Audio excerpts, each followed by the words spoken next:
What is up, everybody, and welcome back to the Spectator Mode Podcast, the Outerhaven premier gaming and geek culture podcast.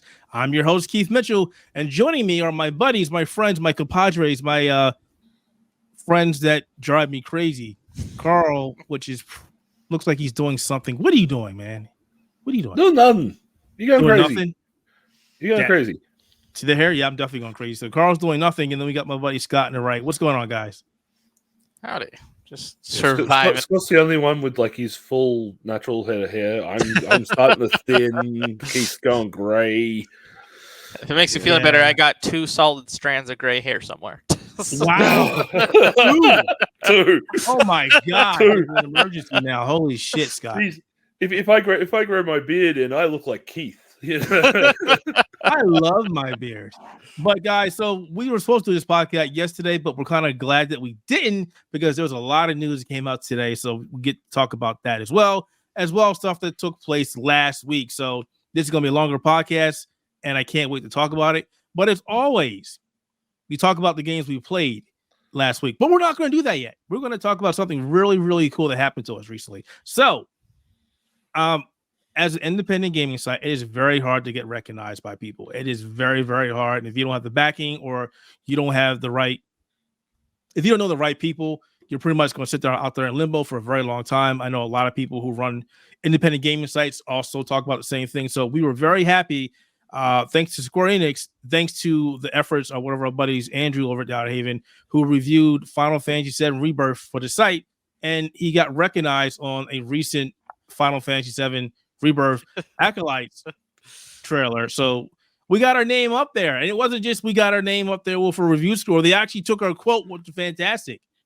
That is really great news. And it wasn't lumped in with the like the giant big one, the cascade that they put at the start. No, we got our own separate mention of the quote with the website name on there. That you can at see the end. At the end, we had the last thing you see before the promo of the game. That was very cool. So I'm very appreciative to Square Enix. We are. Hopefully, we get more of those. But if we don't this year, at least we got it on perhaps the biggest game of the year. Wow, that was awesome. That is insane. That is insane. Awesome. We've had accolades on games before. We have. But this is like this. No, nothing as big as this. And hopefully this, like, they did do, I will admit, Square Enix did do a lot more independent websites when it came to the Accolades trailer this year, which I think is good for independent gaming websites as a whole. You know what? Hopefully it'll start driving some more viewers to those websites because they're like, oh, okay, these guys said this about the Final Fantasy game, so we should go and see what else they've talked about, and hopefully it snowballs. But so you know what? While you said that, I'm going to be very petty for a moment here. Nothing against Square. This will show you how weird the gaming journalism influencer industry is. I have a buddy who runs another indie website. I won't say his name just to keep him out of it, but if he hears the podcast, he'll know what we're talking about. So they also got mentioned in the first Final Fantasy VII Rebirth Acolyte image, and his site was put on there. And while his site was put on there, somebody from a major outlet wasn't put on there, and they complained about it. And then they started picking on my friend's website, saying, why is somebody with a lower ranking website who doesn't do as much as we do, who doesn't have as many Twitter followers as we do, get featured and we didn't? Some of you may have seen that happen on Twitter, and I took offense to that because I like the fact that it's like, oh, wow, you run this major website, you came from another major website, and you're upset because you didn't get picked, but Square Enix and their marketing team decided to go ahead and pick a small website who did an amazing job on a review, and you took exception to that. That's the kind of gatekeeping nonsense that we've been complaining about for years. And it just goes to show that more and more people are becoming so entitled to think that they're the only people who matter. So seeing them get acknowledged last week and seeing us get acknowledged this week, thank you very much, Square Enix. I hope that sticks a middle finger to some people, who think they're the only ones who matter. Because just because you have 100 bazillion readers or whatnot doesn't mean you're the only person out there. There are hundreds of thousands of us out there trying to do stuff. And I will say I've seen some independent sites, ours too, do better work than some of the giants out there because we care and we won't write a Tekken 8 review and lie about stuff that's not in the game. Anyway, on to the games that we played. Did I do something wrong with my Tekken 8 review? No. That. No. You did a great job. You did a great job. There was an outlet who complained about having to pay to win in Tekken 8. Oh, and everybody was like, "What?" And then the director of Tekken, Harada, got involved. Yeah. Harada got involved, and he was like, "What are you talking about? What are you talking about? What are you talking about?" And then they removed the review, saying this review was what was it? Let me go find because they took it down. Play the game, no. Yeah, it was like you didn't play the game. You literally did not play the game at all. For you to write that, and it was Game Reactor. No, it was Game Reactor UK who wrote the review saying that you had Tekken 8 was pay to win, and Harada was confused. It's only pay to win if you win a tournament with Tekken 8. go talk to all those guys, getting ready for Evo right now. who are playing Tekken 8 absolutely crazy. I mean, I did chime in and say every fighting game is pay to win because if there's a character who's DLC that you got to pay for, who's better than the other characters, then but not in the sense that person wrote. It felt bad. It's not as pay to win as something like Mortal Kombat 1. We will not talk about Mortal Kombat 1. A lot more egregious. We do not talk about Mortal Kombat 1. That is a terrible game this year. It's getting better, but oh my God. Anyway, games that we played this week that have not been Mortal Kombat 1. I've been playing a lot of Helldivers 2. That game, as I said last week, and I'll say this week, has got me very addicted. It is fun. I'm glad the servers are a lot better. Say again. Democracy and liberty. It is so much fun. Oh my God, Carl, I'm going to buy you a copy after the podcast. You have to play the game. The game is freaking fun. The only thing I hate about the game. I have been seeing a lot of people playing it. I have even people who I wouldn't think that this would appeal to, especially Iron Mouse. The VTuber, she has been playing it, and oh my God, when she gets involved and the Spanish comes out, such hilarious videos. So many people have just been loving this game, with the exception of the server capacity issues. Yeah, I mean the server issues got fixed really quick. I was writing an article about that, but then I stopped because I was like, you know what, this is a great example of a game coming out. And the developer and the publisher not thinking this game was going to do as well as it did, so they didn't go. You know what? We need like a set amount of servers. And then the game came out. The game did fantastic. Holy crap! Our servers are melting. We need to do something about this now. Yeah, it's like Rocket League did the same thing. They didn't expect when they got released on PlayStation with PlayStation Plus in the early days that anybody was going to play. Next thing they know, they're going, "Oh shit, the hamsters are dying and the servers are on fire. We need more." Right. and it was amazing. It was great that it was bad that it happened, but it's fantastic that they were able to go ahead and fix that and get it to the point where people that were AFKing were getting kicked after a certain amount of time. They put up more servers. They were breaking records on Steam in terms of the amount of people playing the game. The game has done such an amazing job, and now we're seeing leaks about APCs and mechs, and the sky is the limit for that game. The game is doing so well. As long as Arrowhead does exactly what it needs to do, they have a killer game in their hands. As of 33 minutes ago, according to Steam charts, 293,046 people are diving for democracy. I dropped. It was 400,000 at one point. Oh, over the weekend, it would have been 400,000 easily. Yeah. It'll get back up again, I'm sure. every weekend, that thing's going to be smashing records. Oh, yeah. And if they keep, like I said, if they keep doing what they're doing and they add in more things to do, more activities, more I don't say creatures, I don't say aliens, more things to destroy for democracy, it'll be better. I personally hope they add like a raid to it. That would be fun. I hope there's a way to punish like people 20 people together to just take over an entire map. Yeah, just something other than like the things that are in there. I want the ability to, shoot my friends that steal my stuff, or at least mark them and like, he took your stuff. I hate the fact that I'll spawn in, I'll get killed, and of course I go look for my stuff. Because when I see somebody else die, I go, hey, your stuff's over there. Go pick up your stuff. I won't take your stuff because that's not cool. Because your stratagems and your other things, your weapons are on cooldowns, and some of them are on incredibly long cooldown. So you don't want somebody taking your stuff. I don't want somebody taking my stuff, and I don't want to take somebody else's stuff. Yet I've had so many games where I would die and they would pick up my flamethrower or my autocannon or my rocket power laser guy, and I'm like, dude, what? Now I'm completely useless. Why would you take my stuff? And sometimes I go like, I just want to shoot that person. I'm like, I'm not going to do it because they might turn around and start shooting me, and then we hurt the team. So I'm not going to do that. Keith wants the ability to say, "Hey, go stand over there." And meanwhile, he goes over to the console, pushes nuke launch button. I mean,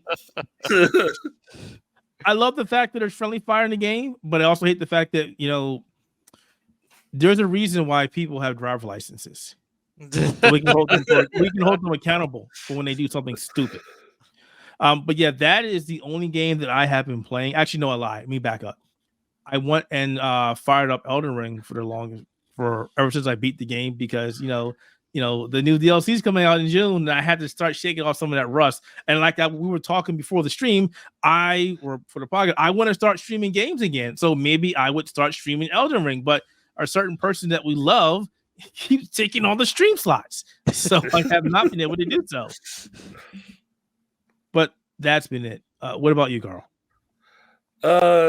To be honest, my last few days anyway, have been inundated with WWE 2K24, which is just released. The review is up now on the Outerhaven.net.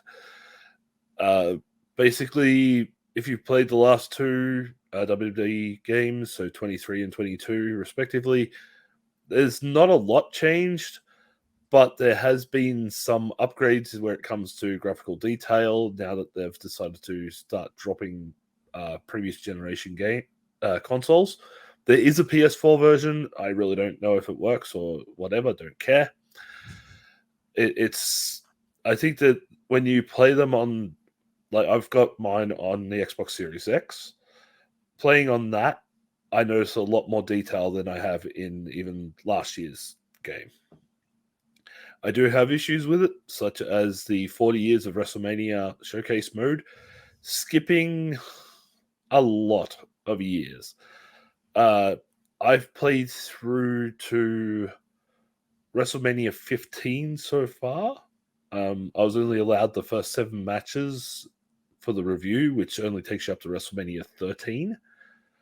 And out of that, so you had about 7 matches, gets to WrestleMania 13, and you got about 6 separate years where you have no entries for that event. So like WrestleMania 1, 2, 4, 7, and a few others, they don't have matches included at all. Whereas when they did this 10 years ago with WWE 2K14, for 30 years of WrestleMania, you had matches from every single WrestleMania. And I really don't like it. I feel that they're going to sort of, when you get past like WrestleMania 30, they're going to densely pack a lot of matches in because they've got all of the current roster members and everything you put on it. There was also the integration into the My Faction mode, which anybody who's played like Ultimate Teams or something like that in the EA games, same concept, same money drain. And they've decided to put a lot of characters and stuff like that behind this mode, which means, guess what? You're going to be paying for them later down the track. which shits me up the wall because I hate predatory transactions like that. I read the review and I was like, Carl's pretty much pissed off here about this game. Yeah, I had to edit that before about an hour before it went live last night to add in So my it was frustrations. more frustration. See, that's the thing. That's the thing I like about us. We tell people, hey, look, this is what it is, and we're frustrated about something. Yeah. Blast them, especially what they're doing. 2K is terrible. I put the transactions that on blast from straight away from the game, mainly because I still don't know what the virtual currency costs are. The game technically comes out today in Australia for the early access 3-day early access period. I haven't jumped on to see how much the virtual currency prices are. 2K did not have those services available until launch day. So they're intentionally hiding their microtransaction prices to stop reviewers from talking about it beforehand, which I think is not on.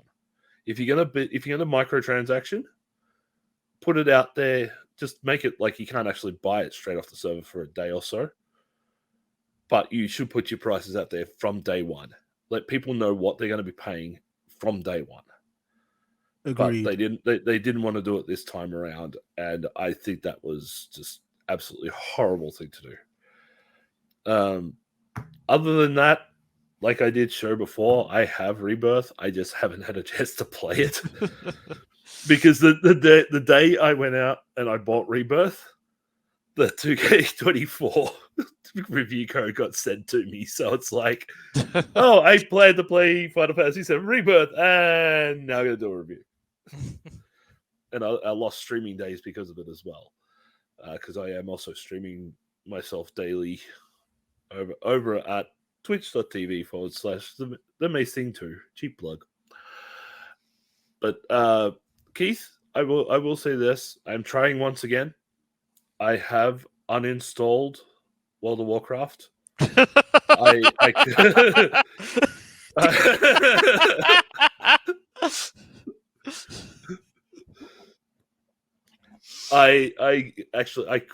quit both my guilds. I took them off Discord, everything. I canceled my subscription. I uninstalled the games. I uninstalled the Blizzard launcher as well. So that way, hopefully this time I stay clean from that crap. He's just like, no, you're not gonna. You know how long I've been clean? Yeah, I know. Way too long. Shut the fuck up. I was like, I'm done. I can't do this anymore. This doesn't make any sense. $15 for what? Garbage. Goodbye. Yeah, well, yeah, I agree. I played through, finally decided after a long time to jump back in and give Dragonflight an actual go. Leveled 2 characters, finished the raids, and just went, yep, now there is absolutely nothing worth doing before the next expansion. And then I looked at the next expansion, I looked at the pricing of it, and I went, no, I'm sorry, I'm done. I'm sorry, but I do love the storyline, but I won't play it again. I didn't like Dragonflight's storyline. Again, like they're starting to go down the Final Fantasy route, which doesn't work for World of Warcraft. No, like I shouldn't have to be stopping every 2 or 3 missions to watch a long ass cutscene that doesn't even involve my character. So I'm like, screw that. If I'm going to go and play something where I have to watch cutscenes that sort of involve my character, I'll go play Final Fantasy 14. Do you think they're afraid of Final Fantasy 14? Oh, they're afraid of Final Fantasy 14, but at the same time, they got rid of Chris Metzen, who was the main story driver behind the game. But he just came back, right? Or is coming back? He has come back. He is the story lead for The Wall Within, which is their next expansion. And he did try to salvage what he could out of Dragonflight. But by that time, the people who originally wrote Dragonflight were the ones that wrote Shadowlands. And they were more involved in trying to tell stories about everything around the character, but not involve the character.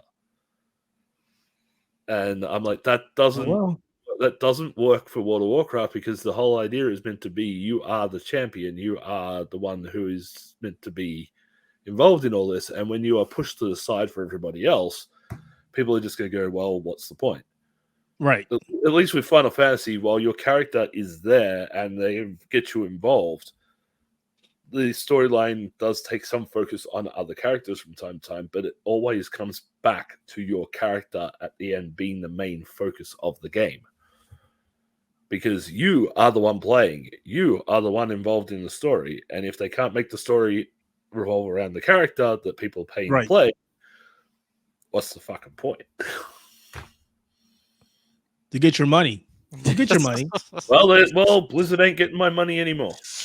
Well, Microsoft isn't. Unless they put that stuff on Game Pass, then we'll see. They said our Blizzard games come to Game Pass. Diablo 4 is going to be the first one, so we'll see how long it takes until the other ones follow. That's going to be interesting. I'm not even going to touch Diablo 4, even if it is on Game Pass. No. That game is trash.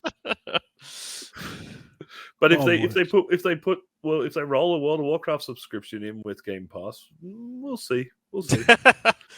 Ironically, that would actually probably get some more people to subscribe. At least it probably would actually. Yeah, especially from the WoW community. That's the thing. The WoW community is on a major decline at the moment. Mm-hmm. Even the whole season of discovery thing that they've got out there for vanilla, it's not holding players as much as they thought it would.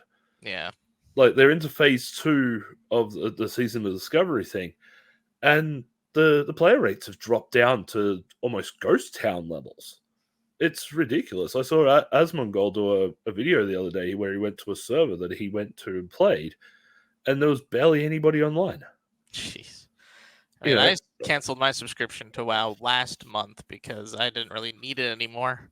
Because my brother-in-law started getting into Skull and Bones, so that's the game we play together now. I was playing Classic. Yeah, I was too. And as we've hit the point of my guild was doing hard mode progression, and I just got bored of it. Yeah, I was sick of it. I got my Lich King kill early. I don't really care about getting the mount or anything. I've got it on retail. So, I'm good. I'm done with Classic. That's as far as I wanted to go with Classic. It's cool. Then I went back on the retail, played through Dragonflight, played through the final raid, beat the final boss of Dragonflight, and then just went, now what? Exactly. There was nothing else to do. And then it was just, oh, okay, we can start getting ready for the War Within. I'm like, my character's pretty much maxed out as I want it. So why would I bother doing anything? Like, okay, pre-patch comes for War Within. May I go back? Probably not. I'm sorry, I'm done. Like, they need to end World of Warcraft and start something else. But they won't, because money! World of Warcraft 2. Oh, no. It'll never happen. It'll never happen. That's what happened. Skip 2 and go straight to 3. No, Destiny was supposed to be just Destiny forever. But when Activision got involved, it was like, we wanted Destiny 2 and eventually Destiny 3, but now they're not with Activision. This is just all Destiny forever. Yeah. Except Destiny 2 is actually ending after its next expansion. Exactly.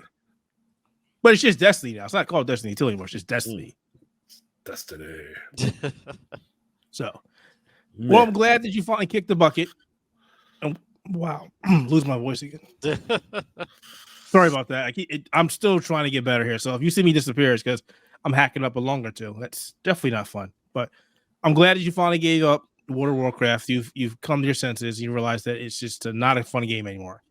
Yep. Do you have any collector's editions? I do. Sitting around somewhere in the garage. Well, I'm trying to figure out what I got. Like 4 of them. I'm like, what should I do with them? I don't want to throw them in the trash. To be honest, I don't want them anymore. Yeah, I'm the same. I don't even have the install discs for them anymore. No. I never even touched them. Everything was digital. Yeah. Except for the first game. So I have no idea. I think I'm just going to take what's going to be useful and burn it. Maybe just piece, like, I don't know, like, I'll keep, like, the art books and stuff like that because they're absolutely gorgeous books and the artworks are always amazing. But, like, the game discs, and unless they've got, like, a USB drive or something, I think I'm just going to check them all out. I thought about putting them on eBay, but there's so many people that have their stuff on eBay as well. Yeah. And nobody wants it unless it comes complete with the game. Yep. And, like, all the stuff like all the codes and everything's still in it and everything. Well, that's the thing. All mine do. Just you can't use the code anymore. I use them, but everything's complete.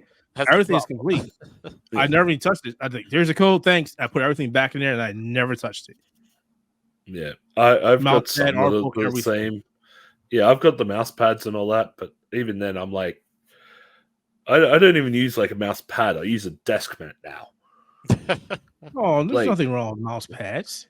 Like, seriously, mouse pad hater. Give you a look down. It's like, this is, you know, I'm using a big ass mat on mine now rather than the little mouse pad. So I just use the very large mouse pads.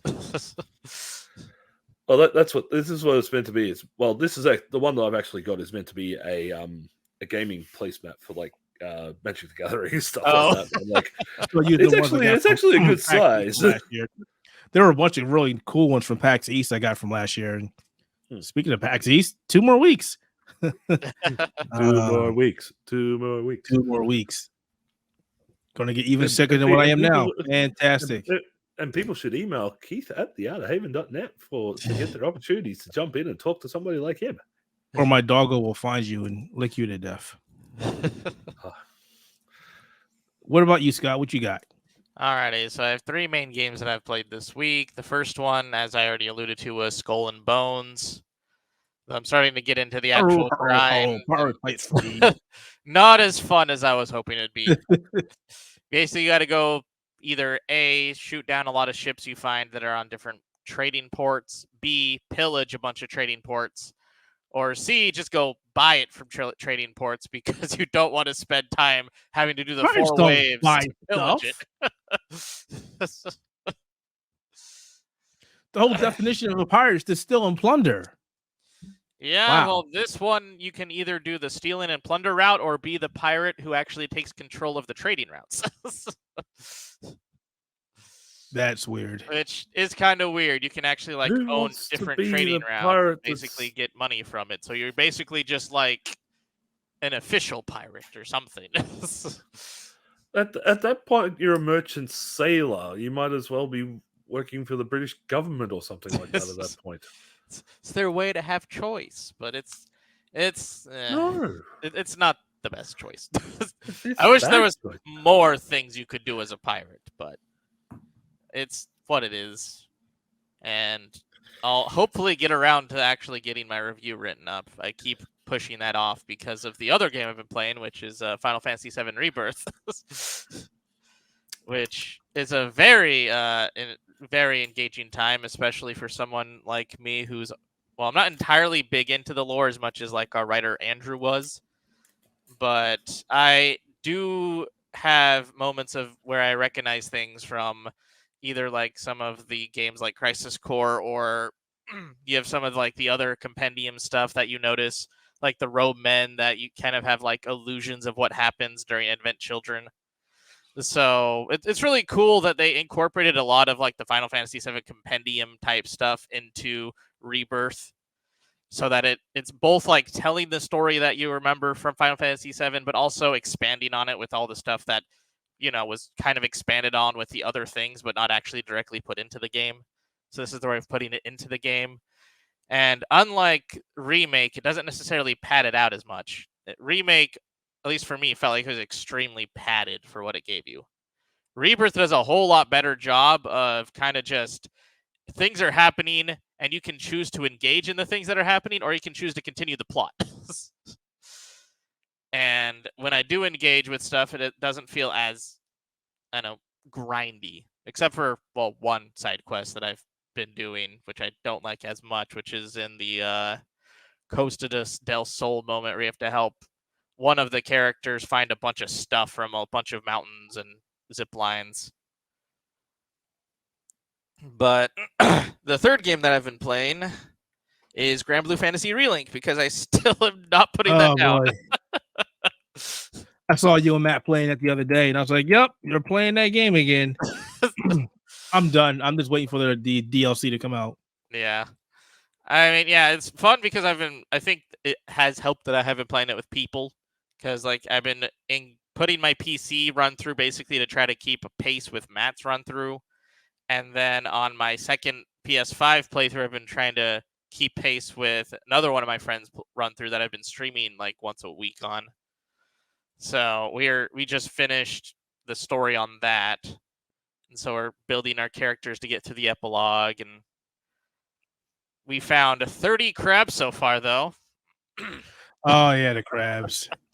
I gave up on that. I was like, I'm not doing that. I wasn't initially thinking of redoing it when my first playthrough, but as I was going through the second playthrough, I just noticed that crabs were a lot easier to find, that I kind of have like a system in place of what to look for. And then the third run through made it extremely easy because both of us are kind of completionists when it comes to crabs. So we literally have streams where we'll have like spend most of our time just going around in circles, knowing like there has to be a crab somewhere here. It just feels like it. Sometimes it pays off, and sometimes we just going around in circles till we eventually just be like, "Now we'll go forward."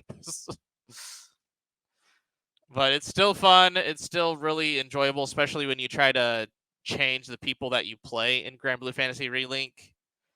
My first playthrough, once I unlock the last character, like the character you get for beating the story, I eventually just started playing as him the entire time, so I didn't really care about the rest of the characters. But now I'm doing a little more of playing with like character like Fairy, going through more with Percival, and figuring out how to do like different builds and guides for those characters as well. So it's they have a lot of characters and a lot of builds you can do with those characters. So it's just fun to kind of customize and mix and match to your play style.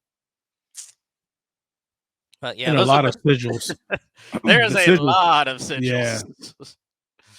Yeah, I was playing just when I thought I had the good one. It's like, oh, look, there's another one that's even better than this one. Great. There's a lot of stuff in that game. Yes, there is. And it's one of those things you can just easily ignore, or you could actually engage and just dive into it.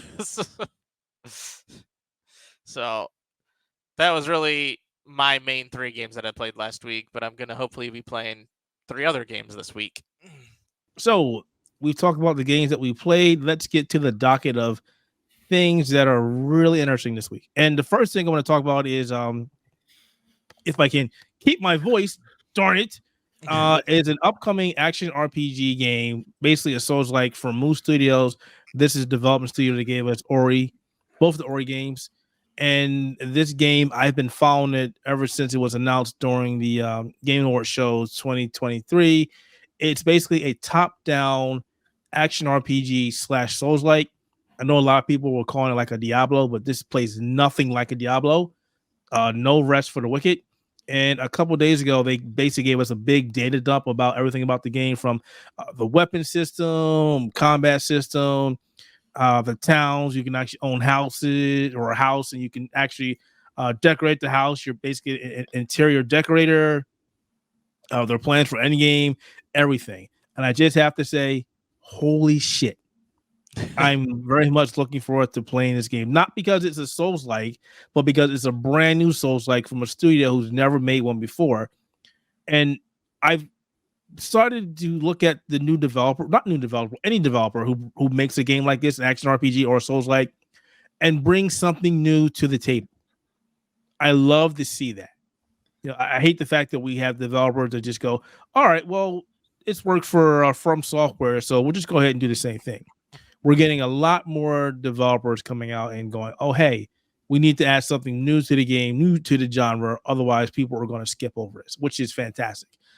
There's another game that it's being worked on right now called Deathbound, which is basically giving you, it's a party Souls-like game, which is amazing. And when I saw that, I was like, all right, well, this is pretty much it. I don't know what else you can do. And then No Rest for the Wicked goes, hey, ever want to own your own house and decorate your own house and do things like this and have an end game that's ever evolving?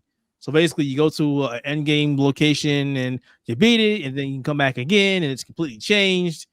That sounds interesting, because anybody who's ever played a Souls-like or an action RPG game knows once you get to the end game, you beat the end game, that's it. You only have one recourse or two recourses, depending on what they do. Play the game over again or play the game in new game mode.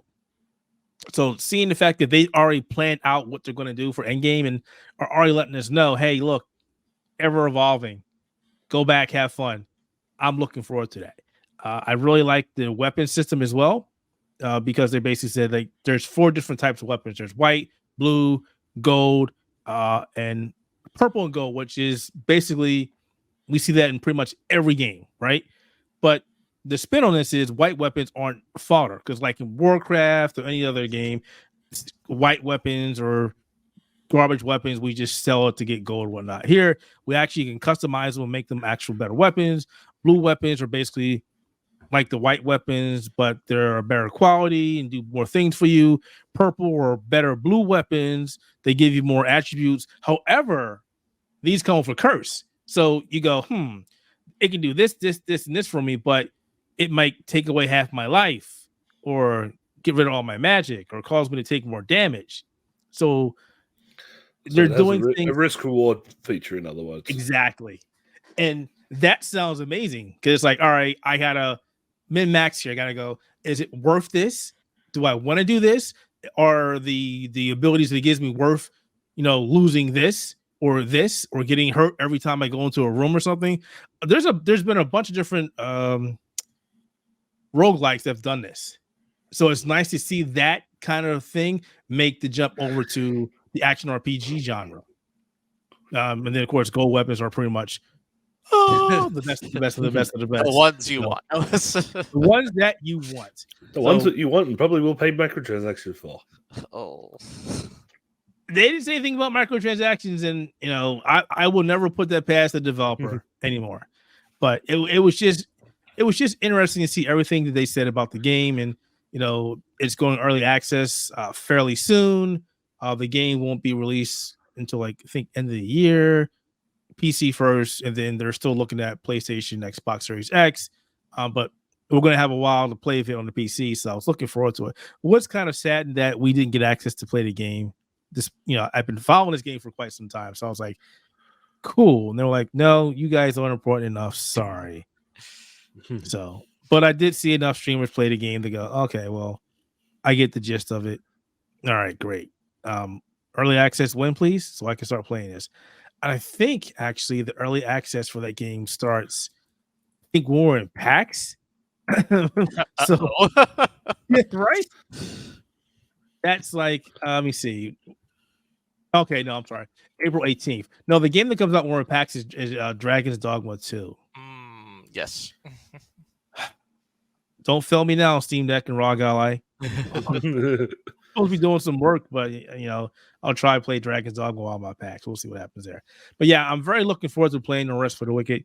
I have everything you should know about the game over at the Outerhaven. Definitely check that out. I was going to do a video, but between every other influencer doing a video and me losing my voice and hacking up lungs, it was like that wasn't going to happen. So sorry about that. But yeah, definitely check out this game. Check out early access. When it does come out early access, trust me, I will not be shutting up about it. You know it. Carl's like, yeah, we know Keith. Shut up. Yeah. Shut up, Keith. We already know about that. So it's gonna be Souls games all over again. That's all Keith's gonna talk about and play for the next 6 months, and he won't do any actual content for it, and he won't do any guides or anything like he says everybody needs to do, and he'll just keep ranting and raving about it on every podcast till we get sick of it, and then he'll push it even more. He'll change this from the Outerhaven.net to No Rest for the Wick.net, you know. That's an idea. No Rest for the Wicked.com. Yo, is that actually up? Let me see if it looks for it. No. Don't give him ideas. Crap. I don't think. Domain registration. No, they actually What took could it he for the get? game. They took it for the game. Darn it. What about .net? Nobody has .net. No, there is a stupid design and publishing website. What? Nah. Whatever. But yeah, I'm definitely looking forward to playing this game. I know you guys don't like Soul Gems or Soul-like games that much, so I'm not going to sit there and keep talking about the beautiful, wonderful, dying aspect of these games, because you know me, I love these kind of games. You die over and over and over. It's cool. That's what the game is all about. I love doing these things. So anyway, let's talk about something that is more serious. Last week, PlayStation, Sony announced they were laying off 900 of their employees. They closed down PlayStation London, and these layoffs also affected Insomniac and Naughty Dog. Now, keep in mind here, Insomniac and Naughty Dog are two of the biggest PlayStation studios outside of Santa Monica. And it was their games that kept PlayStation afloat during 2023. And Sony was like, meh, you guys aren't important enough. It's coming. Get out. So this leads into a conversation that I'm glad that Carl's here, because he's been saying this for quite some time. And I tried to talk to other people about that, and they told me I was going crazy. But Carl, since you're the fortune teller here, tell us what is happening with AAA gaming. AAA gaming is heading towards another crash. It's, you know, people who there's probably generations of gamers and people who are like watching this podcast or that don't remember the video game crash of the early 80s, actually back around when I was born, 1983. Oh, I remember. The video game industry as a whole crashed and burned because people were putting out a lot of bad games, no quality control. There were too many console manufacturers trying to make their own things. There were development costs involved in gaming that at the time was too much for the industry to handle. If you can find it, you might be able to find it on YouTube, but there was a series called Code Monkeys. Oh yeah, that was done by G4 that actually did a very good representation of the marketing crash. Sure, they did blame it all on ET, like the rumors were back in the day. One game was bad enough to tank an entire industry, and then end up hiding all the copies for 40 odd years until somebody discovered them at the landfill. Finally, what we're heading for here is a similar style of crash. Production costs are way over what they should be. Like, the production costs of video games now rival big budget Hollywood movies. I would even say surpass Spider-Man 2. Surpass $300 million. $300 million, guys. Yeah. And they're not making back that money. Like, a lot of video games are produced and sold at a loss. Now, I know that there's going to be a big thing by a lot of development studios and publishers saying, we need to raise the price of video games. No. What you need to do is scale back your production, scale back your budgets, and redefine how you make a video game. Yes. Not everything has to be a multi-million-dollar blockbuster with the most amazing 4K polished graphics out there when a lot of people still don't own a 4K television. You need to write stories with good characters, good storylines, good reasons to play the game. Good gameplay mechanics, please. Yes, good gameplay mechanics. Not worry about how many black people versus white people you have in your games and how many checklists you get to check off on that diversity checklist that everybody seems to love so much these days. It all comes back to gaming is meant to be a fun, relaxing hobby. We do not need messages pushed towards us. We do not need games that are made simply just to capitalize on a name. We need games that are fun to play. We need games that actually make sense. Hello, Spider-Man 2 and your absolutely fucking ridiculous sending. Dark Souls games don't make sense. Dark Souls games don't need to make sense, and they're fun. And they are the well. That depends on your definition of fun. I know you're a sadomasochistic person, Keith, but you know, I mean, I'm married too. I mean, come on. I don't want to know what Mo does to you to get you in that mindset, man. But anyway, the thing is, I'm saying there's a lot of things that are heading towards this crash. Predatory microtransactions, as I said before in WWE 2K24, predatory microtransactions. Online modes that don't make sense. Hello, Grand Theft Auto.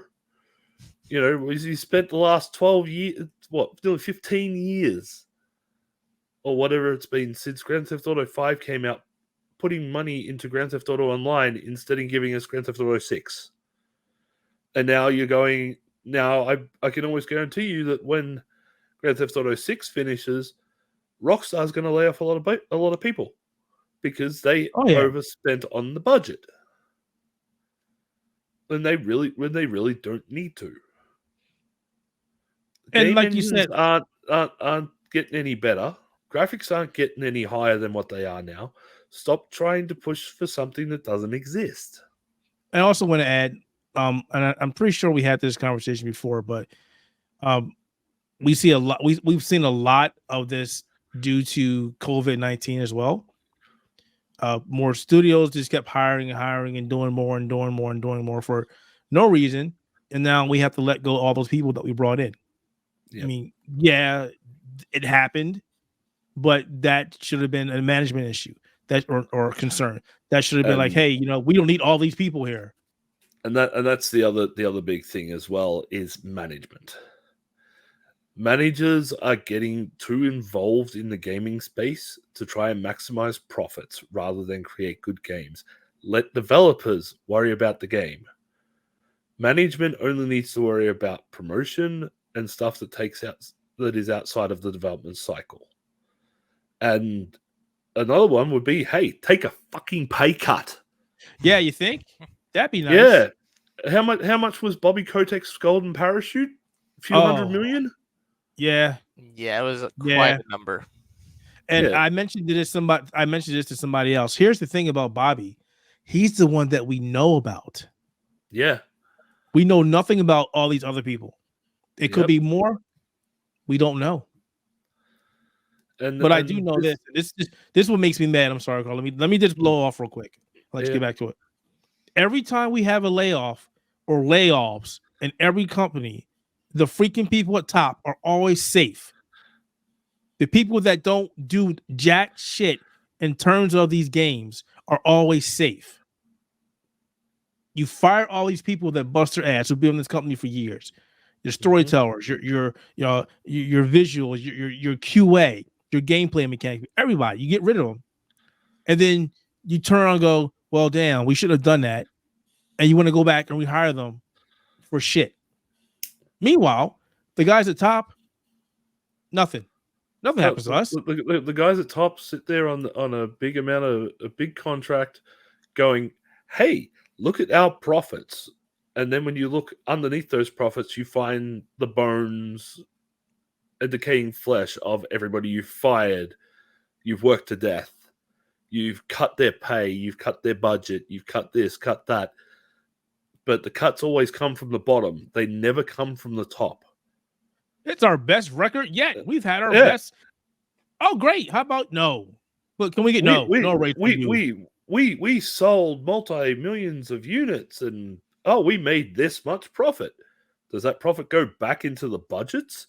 Does the profit go back into, hey, maybe something for your workers that have been working their ass off? Crunch hours? Nope. For the last 2 years, the people that haven't seen their families because they spend 24/7 in the fucking office programming shit at 2:00 in the morning. Nope. Nah, you get a pizza party. Pizza party. Pizza parties and this is it's not even just the game studios. Okay, this is a worldwide issue right now when it comes to those type of problems with management. They're not rewarding people with pay rises. They're rewarding them with pizza parties. Token gestures to say, hey, congratulations, thank you for all the work, sweat, and tears that you've put into this, hours upon days, months, years of backbreaking labor that you've put in for your just barely making ends meet paycheck that has gained our company a couple $100 million in profit that our shareholders get to partake in, that I, as a CEO or a management person, get to partake in, but you don't get jack shit. Get back to work, monkey. I've always hated that. I hate that so much about this industry. And the kicker is, what if every developer said, you know what, we're done. We're done. We'll go do something else. Doesn't matter. Then what?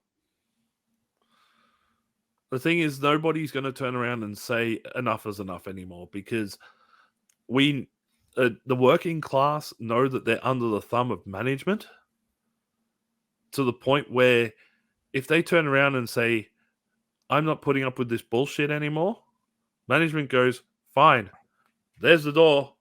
There's 40 other people behind you waiting to take your spot. And they will work for less. And that's the problem.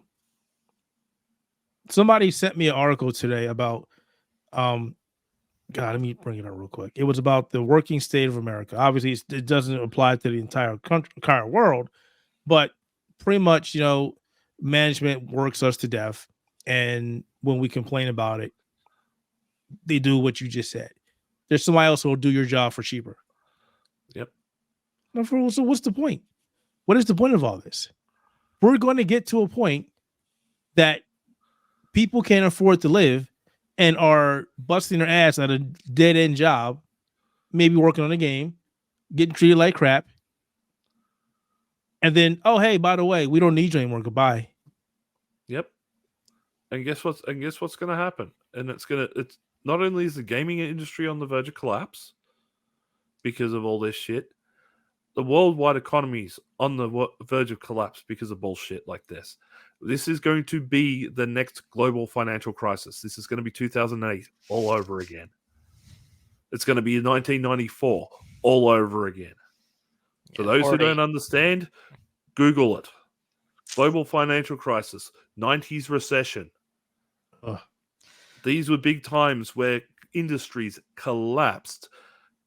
Worldwide economies destroyed themselves because big business got propped up and became bigger than what they should be. And it's a cycle. COVID is what started this. And now that the chickens are coming home to roost, well, guess what? There's not enough money to support everybody now. Because guess what? All the big companies have it. And they're not giving it to you. They're not giving it to the people that are hardworking. Nope. Yeah, I'm sorry to be a downer and sorry to be a realist, but I see the patterns. I lived through 94. I lived through 2008. Yes, I was a child in 94. I was in my 20s in 2008. I'm now 40 years old. I see the patterns. I see the signs. I'm not a fucking idiot. A lot of people are dismissing this because they believe that everything's going to be sunshine and rainbows in a couple of years. You think that things are bad now. The next 5 to 10 years are going to be a shit show for all industries. Especially gaming. In the United States. Yeah. Oh, it's the United States, the UK, Australia, we're all fucked. But the thing is, the first thing to go when these type of things happen are your entertainment industries. Goodbye, people. Movies aren't making as much as they are anymore. Nope, they are Games not. aren't selling as much as they are anymore. And if you put the prices up, people aren't going to pay that. I would not rescind. I would just put a pin in that, say not gaming in general, but the AAA gaming. You know what? Here, I'm sorry. I was watching something today from Reforged Gaming, which I don't know why I was watching it. Oh, no. I don't know why. It was a title, and he was like, AAA gaming is not dying. And I was like, and I was in this chat and I was typing and I was like, you know what? Why? This man has no brain cells. Why am I going to waste my time to explain this to him? Yep. They're complaining about this every freaking day now. PlayStation is talking about moving their games to PC day one now. Yep. PlayStation VR 2 games are coming to the PC. PlayStation VR 2 is coming to PC now. Xbox is putting games on PlayStation now just to make an extra few dollars. It's like we want the money. It's not we want the fan base. It's not that we want the gamers. Don't listen to that. That's not true. That is not true. Xbox is a business. PlayStation is a business. Our consoles aren't selling as far as Xbox is concerned. PlayStation, we did not sell as much as we wanted to. For one reason or another, we need to recoup the cost. We need to recoup the $300 million it cost us to make Spider-Man 2. Yep. And it's just more and more and more. And yet you have Sony out there talking about, the PlayStation 5 is entering the second half of its life cycle. Where did the first half go? Oh, man, that just feels so bad. Like, it sounds like they're getting ready to do the PlayStation 6 in the next 2 to 3 years. Well, that's what it sounds like. But wait, you got to remember, we got the PlayStation 5 Pro. People can't even buy people can't even buy the PlayStation 5 now. What do you think that they're going to do when the PlayStation 6 comes out and it costs $1,000? You know what? Nobody's going to buy it. No, the people will sell everything they can to sell to buy it. We saw that PlayStation 5, Xbox Series X. People were like, I can't afford to get food or do this, but I'm going to get my console. And I go, why? Dude, why? That's not the right mindset. Well, this is the same mindset that we have people like, I got to do what I got to do to buy shoes or to look better. I need to buy these clothes. No, what? No. Why would you do that? There are people who will sell stuff and go, I need clothes, I need shoes. But they're not talking, I need the latest pair of Jordans or I need the new fanciest clothes. It's, I need to sell something to get my kid the school uniform. That's one thing. But people who are going, hey, I'm going to sell this, that to get a new pair of Jordans that are just going to sit in the box and do nothing. And they're out there. They're the reason why people are so dumb. Like, I swear to God, but I've said this multiple times as a joke, and I believe it, I mean it to this day.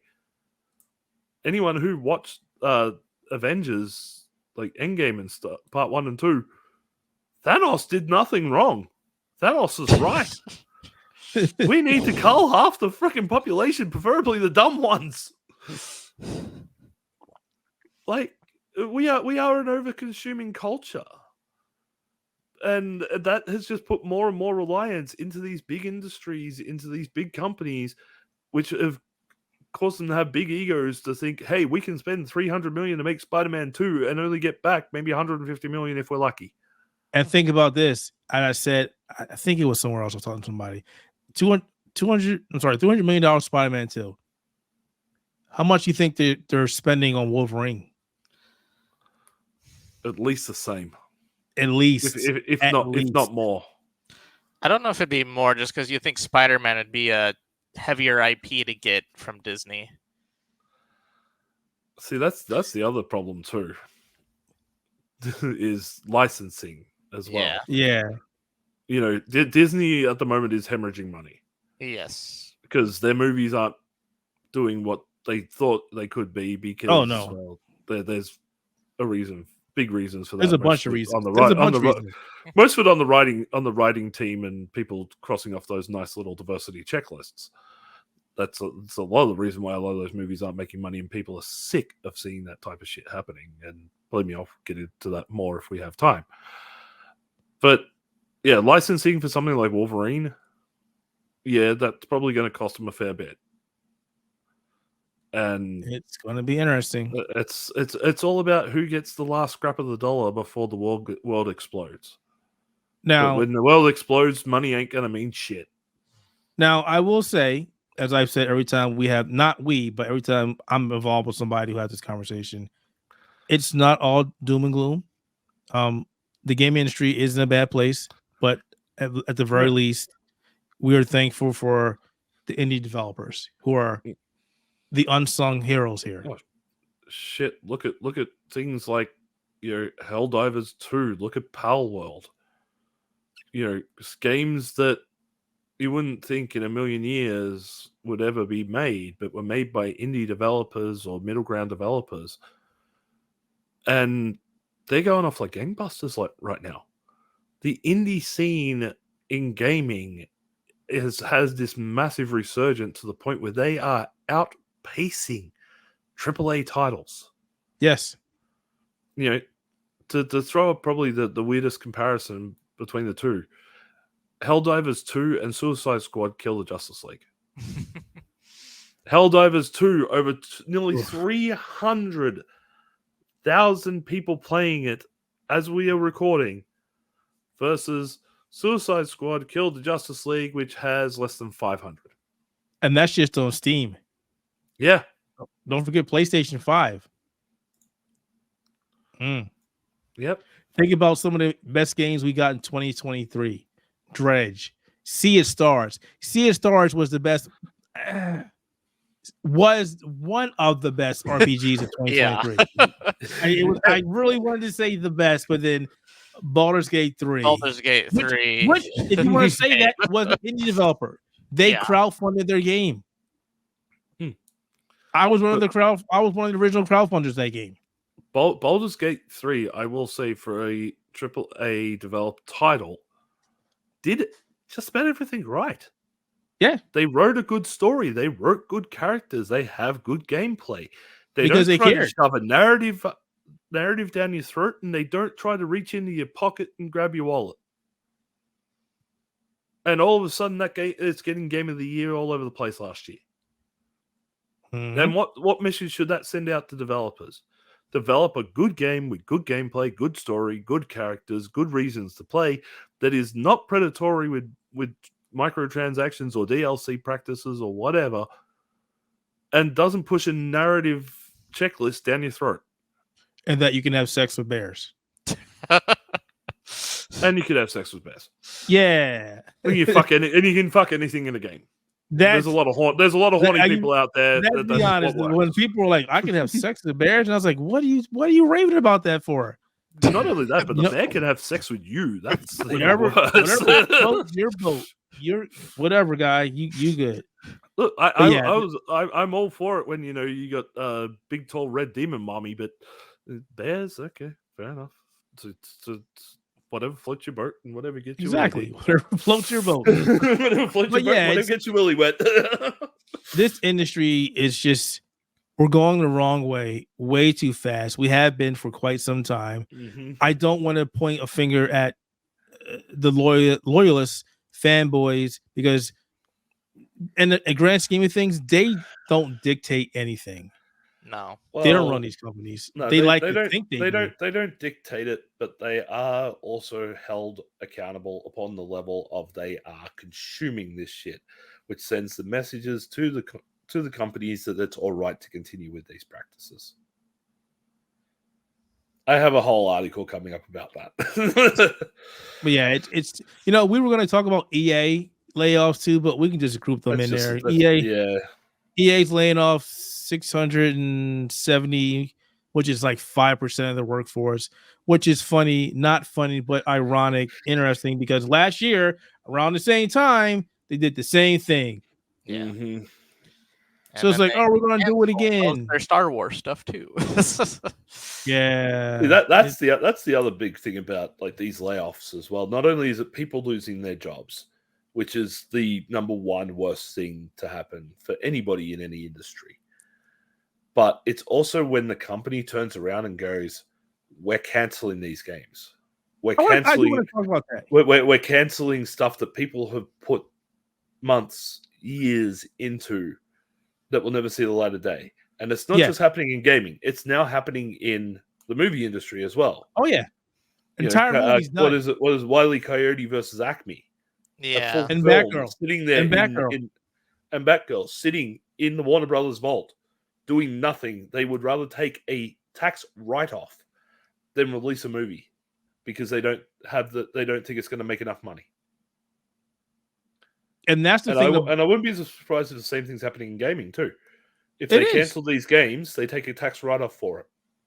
Yeah, why would it be any different? And that's what frustrates me. EA, we'll stay focused on EA. EA say we don't want to take any risk, and we want to shift away from licensed IPs, and we want to focus on our own IPs. Okay. What IPs do they have that's their own That's IP? my thing. Okay, great. You want to do that. You want to do that. But keep in mind, folks, EA has a crap ton of IPs, but this is the same company who ruined a ton of games that they either made themselves or absorbed when they or came in possession of when they absorbed other companies. When let me go back to that article. I wrote an article about this, and I talked about all the games they ruined. So if they're wanting to focus on their own IPs, does that mean that they're going to get rid of their sports label? Because technically that's licensed IP.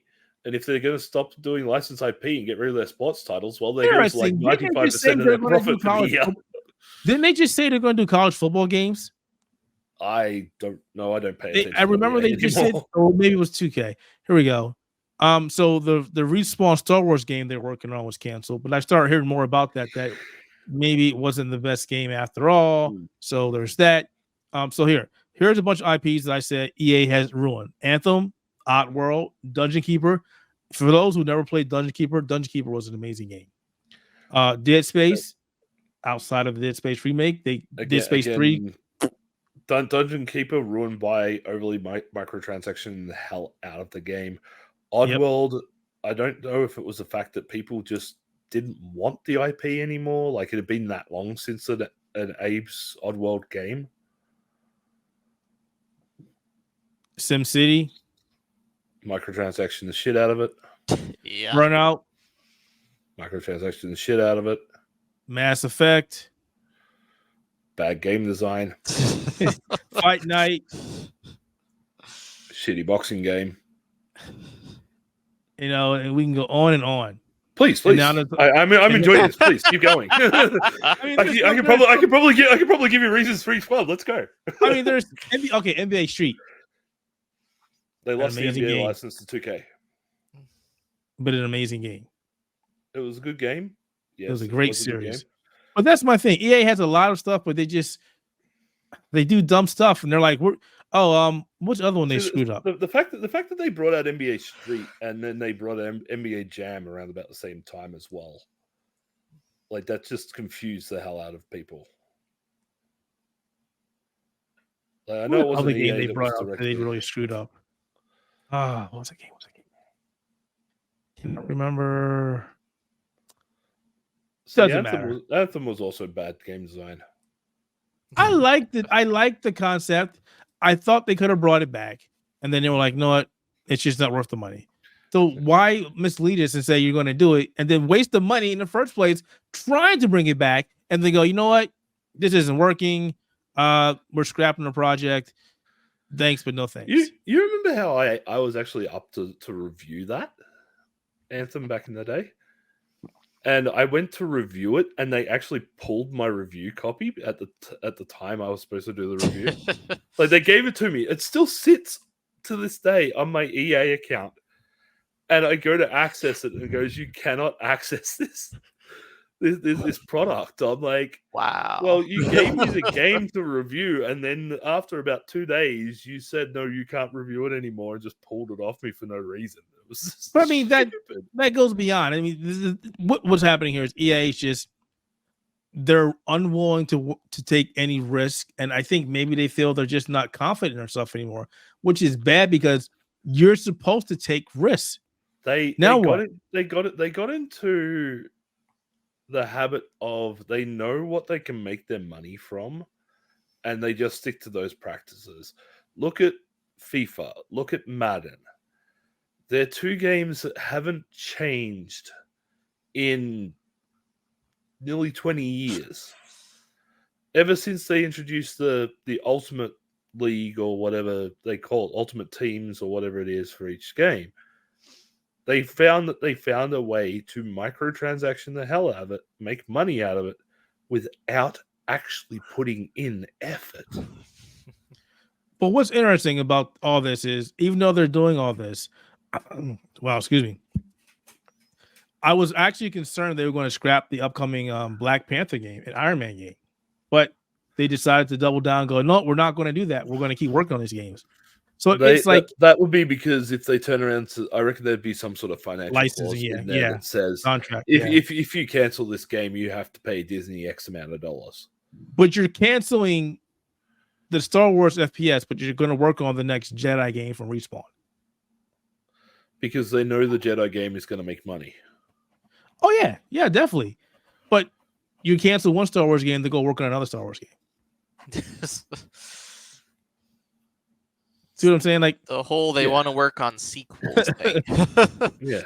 Sequels they only make more money than new IPs. Well, that's this feels like a Square Enix. This game did not do what we expected it to do, so we're no longer working on it. That's what it feels like. I don't know. I just so you mean the Capcom business model? But yeah, Resident Evil, Street Fighter, Resident Evil, Street Fighter. Hey, give us a Dino Crisis. Nah, that's not going to make money. Poor Mega Man. Mega Man. Poor Mega Man. No, Mega Man sitting in the corner going, I'll get a new game one day. We got Mega Man 11. And at least they still do Mega Man stuff. They're doing Mega Man stuff in Street Fighter right now. I mean, you're still getting Mega Man crap. Dino Crisis, like that doesn't count. Exo Primal. What? We're getting Dino Exo? No, it's not Dino Crisis. Everybody was so hyped. It's like, no, it's not Dino Crisis.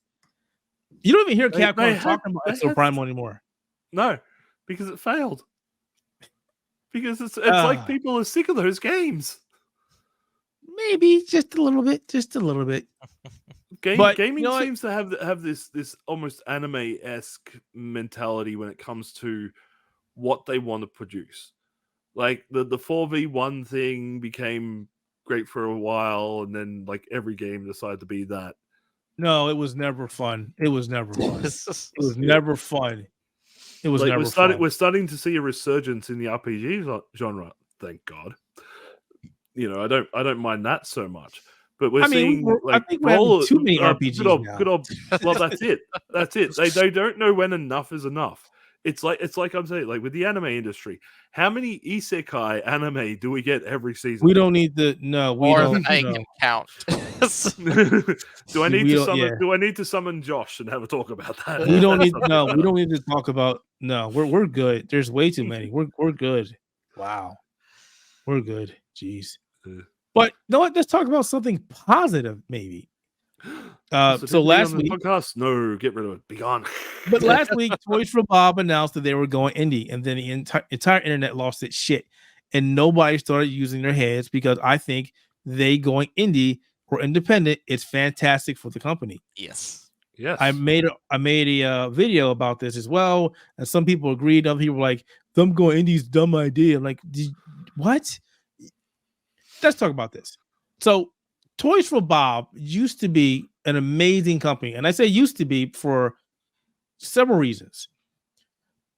They did Crash Bandicoot 4, and then they did the Spiral remaster, I think it was. Yeah. And then after that, the trilogy, and after that, Activision was like, "You're gonna go work on Call of Duty now." Yep. And that was it. And they were pretty much done. They could not do what they wanted to do anymore. They were forced to be a support team for Call of Duty Warfare. And then the ABK deal came through, and then everybody figured, hey, Microsoft's probably going to have their own teams or somebody else work on Call of Duty, which meant Toys for Bob probably was in trouble. And then when Microsoft's like, hey, we're laying off people, they lost 89 people. Keep in mind, Toys and Bob only had 180 people as part of its team. Yep. And then they shut down their studio, their headquarters. So everybody who worked for Toys for Bob worked from home or a remote location. Also, before Toys for Bob ended up working on Call of Duty, their founders left.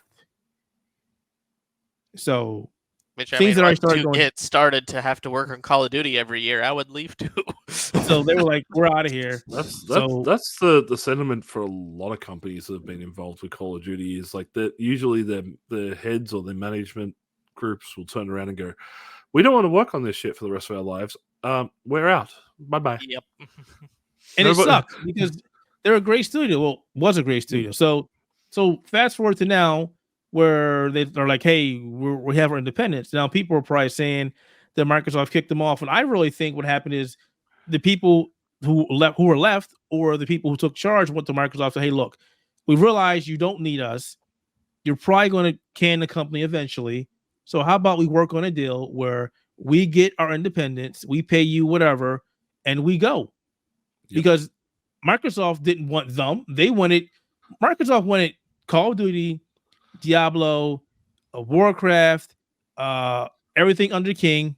Yeah, they wanted all the IPs. And that was it. That was literally it.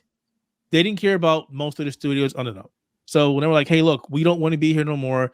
You probably don't want us here anymore, but maybe we can work in some kind of partnership." We don't know the terms of what exactly is happening because that has not been mentioned.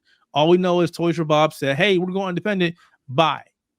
Now, I had speculated that they talked to Microsoft and they're saying we're going to work in a partnership, that maybe they're going to go, "Hey, all right, so now that we're indie, how about we work together on an upcoming game?" Because they have no IPs. Nope. They have nothing.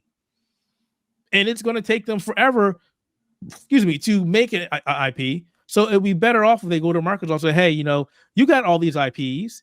You got things you're not using. Look at How the about we Gyro work and with Crash you? you have under your wings."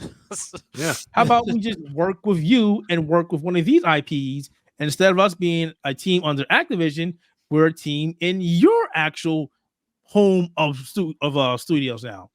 Yeah. That would make more sense. But of course, oh no, that doesn't make any sense. What are they going to do? They're independent. It makes perfect sense. It's like, have you not heard how it's better for them to work as a partner studio, Yes, as an independent, than it is to be sitting there under the Activision umbrella working on the 8,000th Call of Duty skin that nobody's going to buy. I don't see how anybody can have an issue with this.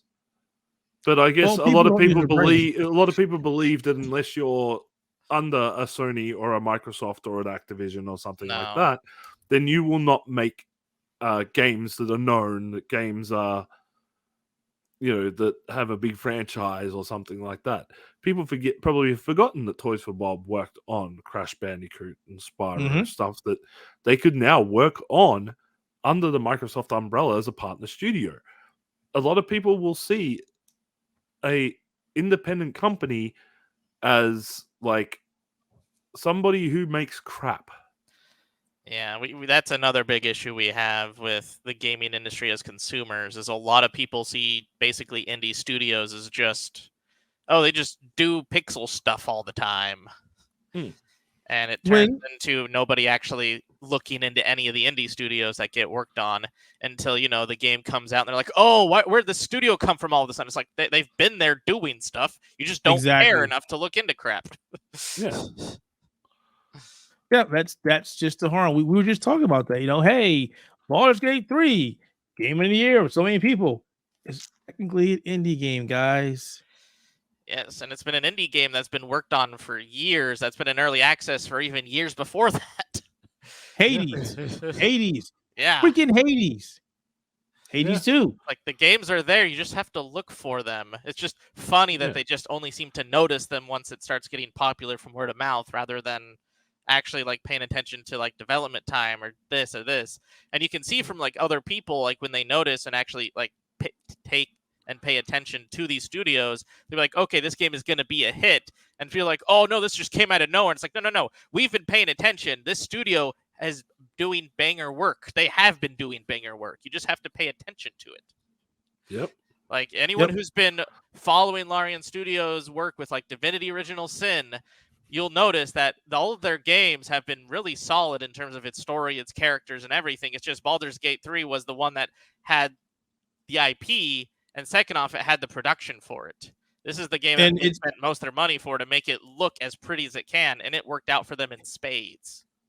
And I would say, if anybody's watching this or listening to this podcast, go find out how Larian Studios got the IP for Baldur's Gate 3. It's actually quite interesting. Mm-hmm.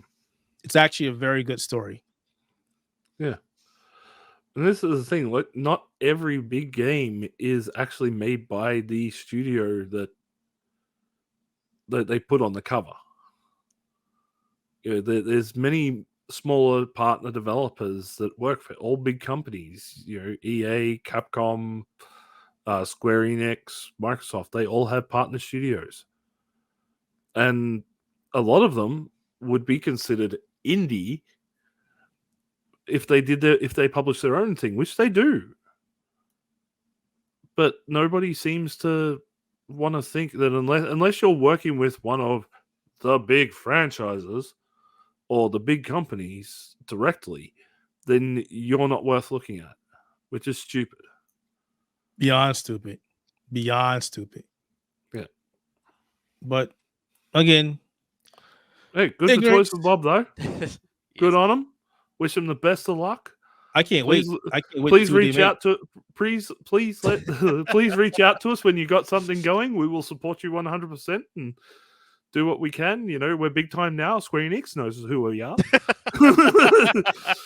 It's Put us ironic, in your next Accolade right? trailer. It's ironic because everybody was like so upset. Like, they're going to do the next Banjo-Kazooie game. And I'm like, but Microsoft never said that. Where are you getting this from? All the big Xbox guys like, Toys for this Bob is what they're going to make. Banjo-Kazooie? I would buy that. I'm sorry. Like, as long as I get it better than Banjo-Kazooie nuts and bolts, then I'm happy. But Microsoft never said that was going to be a thing. An action-adventure developer who knows platforming games making a good platforming game? Who would have thunk? Who would have fucking thunk of that? Well, we'll have to wait and see. We will have to wait and see. It's quite interesting. Nintendo. Oh, Nintendo and emulation. Oh, this has always been an interesting topic because it's just so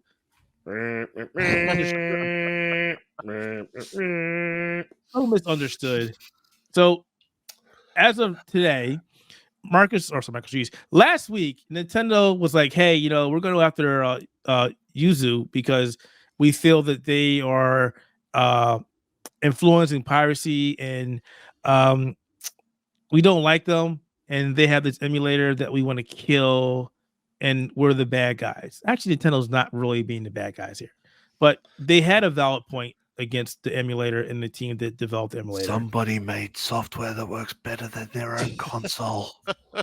Well, that, and they were making money off of it, and they were making that's how they got them. Yeah, that's what got them. That's exactly what got them. The money. They had two main killing points for it, with one of them being the Patreon that also was a paywall for the early access builds. And the second one being the fact that apparently in their Patreon Discord, they actually had a channel that was geared towards having a stash of ROMs for Yuzu. Yeah, that's where they copped them. Nintendo was like, "We're not playing." For that, Nintendo has all rights to do so.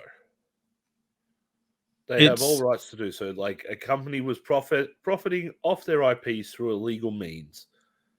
Then they decide to nuke them because of it. Go for it. That's what America seems to be able to do.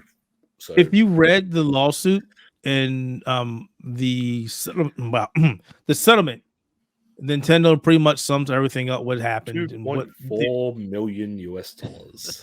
And keep this in mind, folks. This is a settlement. This is Nintendo offering them an olive branch versus, no, we don't want a settlement. We want to take you for everything you're worth. $2.4 million will keep everybody involved in Yuzu in the poorhouse long enough that they won't matter when they get debt free in about 4,000 years.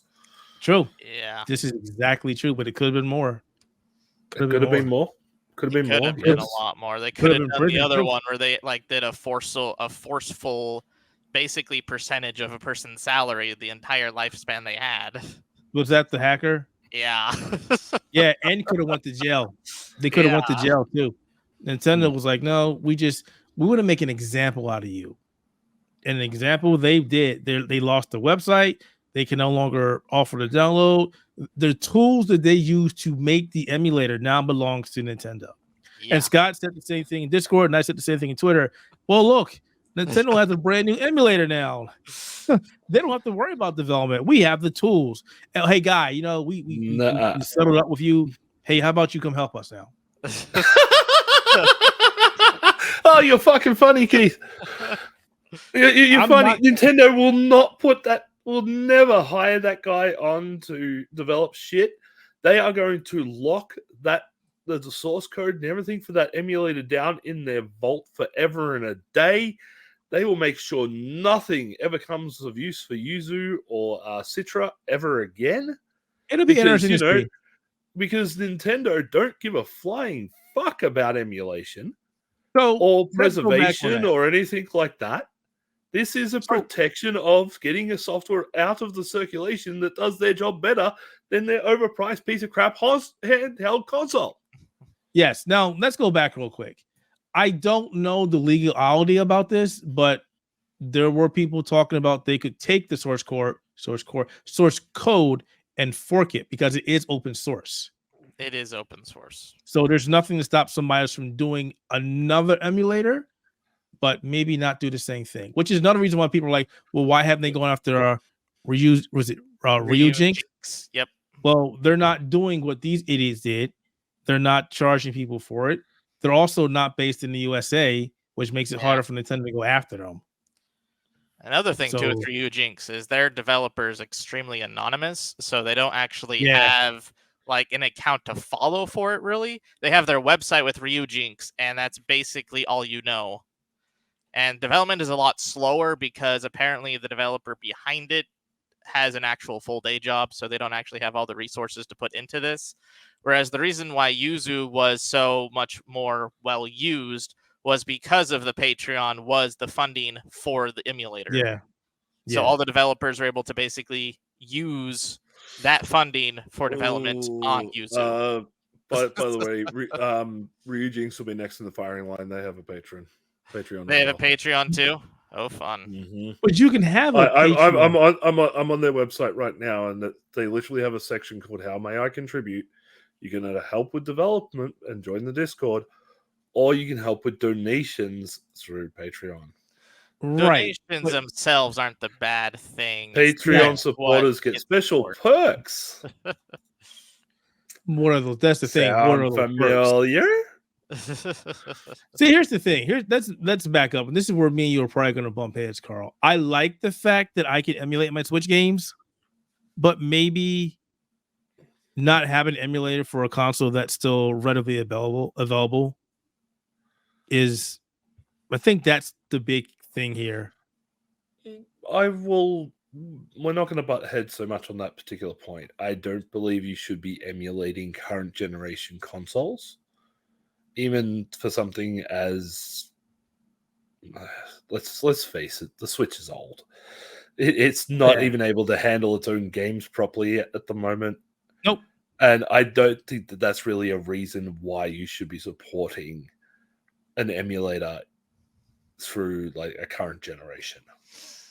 I've always been of the personal idea of emulation and stuff like that should be reserved for archiving and preservation of older generation video games that are no longer available. Right. That I agree with 100%. Now, I'm not going to say I'm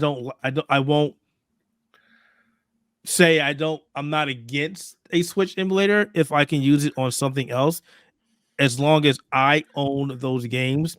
But at the same time, Nintendo can go, where'd you get the game from? That comes under archiving your own software. Right. Mm-hmm. And if you look at part of the lawsuit, Nintendo is basically saying they are enabling people to get access to games without paying a dime. They like, they basically turned around and said Yuzu is the reason why Yeah. Breath of the Wild got leaked and became popular through legal sites. Right, and I would give them that. That's definitely a reason. But at the same time, not trying to play devil's advocate, but also playing devil's advocate. How did it get out early in the first place? You never figured that out, Nintendo. And they just look for somebody to blame, and they just happen to find that their biggest competitor, in a direct market sense, being the Yuzu emulator, they could easily pin it on them and say, "Hey, you're facilitating piracy," and a court will go, "Yeah, you are. Pay these guys. Pay this multinational corporation millions of dollars that they use for petty cash." Now, what's interesting is the settlement that, as I understand it, has not been approved by a judge yet. I'm pretty sure it likely will be, but Guaranteed. I mean, I can't see. I'm sorry, I'm sorry, but your American court system is in the pocket of every corporation that runs this. Oh, I agree 100%. I don't like our no. Plus, Nintendo says jump. The court system says how much. Yeah, most court systems, especially here, have no idea what any of the technology even means, or like the president could actually bring. Oh my god! I'm sorry. I'm having flashbacks to the what was the court case? One of the TikTok ones. Does TikTok have access to my Wi-Fi? Oh my gosh! Oh yeah. Do I have Wi-Fi on my phone? Oh my god! Yeah, they're not the brightest tool in the sheds when it comes. They're to not technology. the brightest, and that is also a big issue for our country. Is that the people that run this country are so technology inept that they have no idea what exactly is what. That's why we're so behind on so many things when it comes to technology. And at one point I would say we have too many old people that run our country. But as I say, well, I'm getting to be one of those old people, and I know what technology is. So we have so many ignorant people in our country that don't know what technology is. You're one of them young old people. I'm in a unique position. That's the great thing. I'm in a unique position where I'm stuck between two generations. I know what the older generation is about, and I know what the younger generation is about. When I can sit there and talk slang and things with my daughter, and she's like, "What? I don't understand. How do you not know what that means?" And her friends are like, "Yeah, how do you not know that?" It's like, yeah, I'm stuck in between here, and it's just. But getting back to this was unfortunate, but I kind of figured it wasn't a slam dunk for Nintendo. But the second Nintendo was like, they're making too much money. They got this thing going on Discord. Oh shit, they are done. They literally happening at the Ryu Jinx Discord, because they do have one for Patreon. It literally went from, hey, we hired a lawyer to we're settling. Yep. It's like, wow, that was quick. Because they realized with the financial implications that they don't have a legal leg to stand on. Yeah. And that's the unfortunate thing, is that like in a few years, like once the mythical Switch 2 is announced, and they start shutting down the Switch systems, which they will do, then something like Yuzu would become a requirement for those who wish to go back and play the titles that have been put out on the Switch that are no longer available. Because Nintendo seems to find a way where they don't want to archive anything. They especially don't want to make that archive available to you without spending excess money. That right there. They want to charge it exactly. Nintendo Switch Online, pay me for it. And they will shut down. And this comes back to the whole, buy physical games, kids, don't buy digital. When they shut down things, like they've shut down the Citra emulator, which is a 3DS emulator as well, because it was supposedly done by the same guy. With that being shut down, one of the biggest 3DS and probably best 3DS emulators out there is now gone. Meaning, unless you want to play with a bad emulator that might not work or might not be compatible with everything, your only other option is to try and buy everything on the secondhand market. And even if you buy a 3DS on the secondhand market, guess what you don't have access to anymore? Nintendo eShop.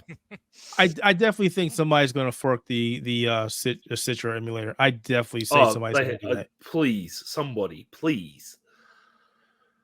Like, this is the thing. Like, I know I turn around and I go, hey, pirate for old systems. And I do that with my 3DS. Because I know Nintendo no longer makes the games. They no longer have the eShop online, so I don't bother with it. And I would probably do the same with the Switch once that goes away. Well, to the degree that you can.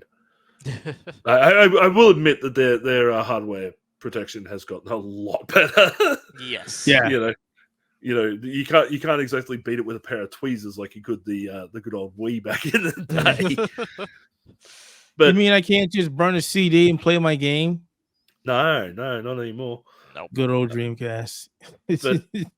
But this is the thing. Like, the implications now, though, is that if you take any money via Patreon, via donations, via anything like that, this, while it hasn't gone to court, so there's no technical precedent set, it's now going to set a trend. Watch companies start going after emulators. You are witnessing the beginning of the end of the emulation industry. I mean, the emulation scene? Do we have any emulators that emulate anything current outside of the highest emulators that I personally know of probably go as far as PS3 and Xbox 360. Yeah. So I mean, so no, like Xbox One, Xbox One, PS4 emulation is anything like that. Kind of there, but it's not like official. Like there's no, none of the emulators that we have online are really official. But it's not like an actual build. They're not strong way enough much in pre-alpha, basically. The PS3 ones and the Xbox 360 ones are solid enough that they're builds that are out there that you can use. So I was concerned, and then I started thinking about this. And while I don't think it's the end emulation, because it's just be honest, it's just not possible. Somebody out there will do something. Just maybe not have paywalls and have every gaming website and YouTuber say, "Hey, I can do this," blah blah blah blah blah blah. Because I guarantee you that also played a big reason. Every YouTuber's like, "Hey, watch this! You can use this to play Zelda on your Steam Deck." Yep, that wasn't helping. It'll start pushing the knowledge underground and the links underground once again. It'll become that only spread through word of mouth through Discord servers or something. It won't be as open as it was before. Yep, and I'm fine with that. Wait, I'm not for current generations. For current generation, yes. But the thing is, eventually, current generation becomes last generation. So this could, if people are going to be afraid to work on new emulators, because Nintendo have now turned around and realized that they can now bully and basically have pseudo deception tactics to take down emulators they don't want out there, means that the people are going to be more afraid to develop emulators. See, that's the.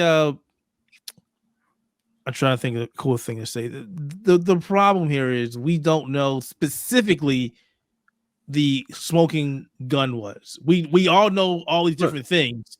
Yep. But we don't know which was the aha. This is what got you. The aha is the Patreon and the paywall. That's the aha. That's the we gotcha.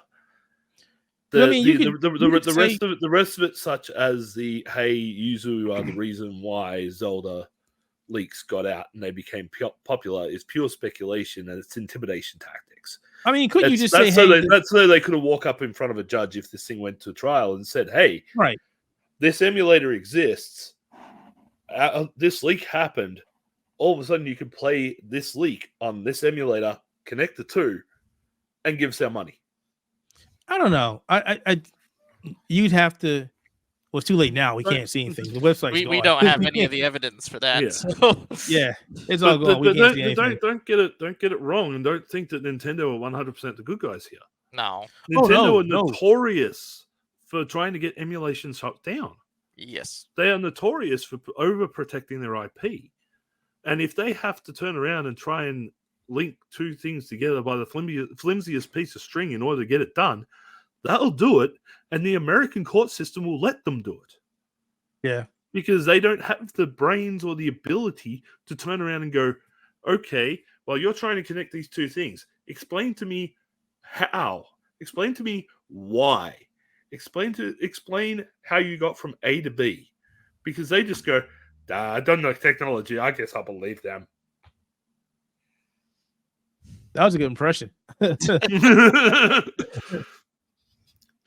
mean, keep in mind, guys, we had something recently with Dolphin being on Valve's Steam Deck. Yep. And they were like, Nintendo? And Nintendo's like, no. And they were like, Nintendo said no. Yeah. So they took it off. Exactly. But you can still get Dolphin. They were just trying to stop it from being more accessible. Yes. It's I don't think it's an emulation. I just think it's just Nintendo Nintendo. It's going to put people off emulation for a while. Emulation development for a while. Because Nintendo can use this as, hey, you're starting to develop a Switch emulator. Remember what happened to Yuzu? We'll do it to you too. Unless you develop it in China. I don't have $2.5 million to... Unless you develop it in China, then you're safe. We don't have to worry about anything. Go to China. Go to China. We're fine. See? Go to Netherlands. We're fine. Go to Switzerland. We're fine. There are places to go. We don't care. Come to Australia. We still allow emulation. See there. See? He said that. Believe it or not, emulators here are actually protected. You have all the rights in the world to create an emulator for whatever console you like. Wait, it's the software. It's the software used on it that's illegal. Yeah. Wait, are you saying that my country sucks? I mean, I'm saying that your country is a corrupt political power full of morons and idiots. Yes. Yes, I'm sure I have said multiple times on this podcast. We'll leave this as it is, and it's been proven many, many times before. Emulation is not illegal. No, stop it. It is not illegal to have or develop an emulator. It is just the things that you're using on the emulator that are illegal, because that is copyrighted IP and software that is protected by the laws of each country. Exactly. If you back up your own stuff, well, that's a completely different matter, because that is also protected under rights, and you're allowed to back up your own thing. But that's why the world is going digital, so you no longer have those rights. Yeah. So let's go ahead to the next one. So I got something on my docket that says "Sweet Baby." What is "Sweet Baby"? And it's not a song. So what is this? It's not a song, and it's not a brand of hot sauce either, unfortunately. Sweet Baby Ray's is a good barbecue sauce, though. Sweet Baby Inc. is a consultancy company in the US that is used by major gaming studios, by some independent developers, and even to a degree in Hollywood movie production, that go and take a look at your scripts, your stories, your characters, and make sure that they hit those all-important diversity checklists. Does your game have too many white people? Well, guess what? They're going to tell you your game has too many white people. You better put a couple of black people in there to balance it out. Or even better, remove all the white people and replace them with black people. Or Asians, or whatever. Anything but white people. If you have cisgendered people, you better make sure you put a trans person in there, or replace them all with trans people. If you got people that are straight, you better make sure you put in every part of the LGBTQI plus rainbow library. Wait, how long has this company been around? 2018. So now people are complaining about them? Because when they started, they weren't so much involved in AAA gaming. They have now become very entrenched in AAA gaming. if you anybody can go to the website. Yeah, I'm looking at it now. Alan Wake 2, God of War, Ragnarok, Spider-Man 2. A lot of games.